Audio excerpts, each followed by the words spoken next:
નમસ્કાર, આપ જોઈ રહ્યા છો સ્પાર્ક ટુડે ન્યૂઝ। વડોદરા શહેર ગોત્રી પોલીસ દ્વારા 13 તુજકો અર્પણ કાર્યક્રમ યોજવામાં આવ્યો, જે અંતર્ગત નાગરિકોના ગુમ થયેલ મોબાઈલ ફોન શોધી કાઢી મોબાઈલ માલિકોને પરત કરવામાં આવ્યા।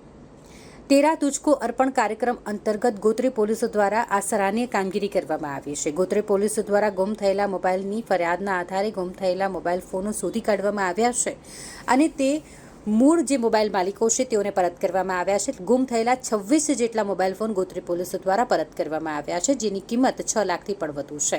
આ અંતર્ગત મોબાઈલ પરત મળતા મોબાઈલમાં જે મૂળ માલિકો છે તેઓએ ગોત્રી પોલીસની ટીમનો પણ આભાર માન્યો હતો। મને મારો મોબાઈલ શોધી આપવામાં સરનો ખૂબ ખૂબ આભાર। હરેશ સરે મને ખૂબ ખૂબ સાથ આપ્યો છે અને ગોત્રી પોલીસ સ્ટેશનનો પણ ખૂબ ખૂબ આભાર। અચ્છા, ક્યાંથી ગુમ થઈ ગયો? એકચ્યુઅલી મારે દુકાન છે અને દુકાનેથી મારા ધક્કો મારીને એ વ્યક્તિ ફોન લઈ ગયેલું છે। સોડાને ગ્લાસ લેવા આવેલું હતું અને મેં મીડિયામાં પણ આપેલું, કેમ કે 10 દિવસ ઉપર થયું હતું ને મેં મીડિયામાં એવું પણ કીધેલું સર કશું કામ નથી કરતા, પણ આજે એમણે કામ કરી બતાવ્યું એટલે અમારો વિશ્વાસ પાક્કો થઈ ગયો છે કે સરે આજે કામ કરી બતાવ્યું ને એમને મને વિશ્વાસ થઈ ગયો છે કે ના, ગોત્રી પોલીસ સ્ટેશન કામ કરે જ છે। ભલે મને લેટ મળ્યો પણ મારો ફોન મને મળ્યો। મારું નામ દક્ષા પટેલ છે। આજે ગોત્રી પોલીસ સ્ટેશન ખાતે 13 તુજકો અર્પણ કાર્યક્રમ અનુસંધાને પોલીસ કમિશનર શ્રી તથા